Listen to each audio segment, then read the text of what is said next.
যিসকলে ৰিজাল্টৰ কাৰণে অপেক্ষা কৰি আছিলে পুলিচৰ, মুখ্যমন্ত্ৰী মহোদয়ে অলপ দেৰি আগত ফেচবুকত পোষ্ট দিলে ৰিজাল্ট কেতিয়া দিব। আপোনালোকে চাওক, যি SI আছিলে, কামাণ্ডো আছিলে, বাকী 4th গ্ৰেডৰ পোষ্ট আছিলে, সেইখিনি ৰিজাল্ট দিব আপোনালোকৰ 10 অক্টোবৰত। আৰু যিখিনি সকলোৱে অপেক্ষা কৰি থকা মেইন পোষ্টখিনি হ'ল ABUB পোষ্টখিনিৰ কাৰণে, বা লগতে ABUB পোষ্ট ড্ৰাইভাৰৰ পৰা ধৰি যিমানখিনি পোষ্ট আছিলে সেইখিনিৰ কাৰণে সকলোৱে অপেক্ষা কৰি আছে যে কেতিয়া দিব ৰিজাল্ট।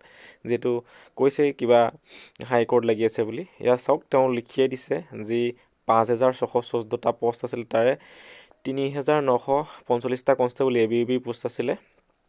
সকলোৰে ৰিজাল্ট 11 অক্টোবৰ তাৰিখে দিব।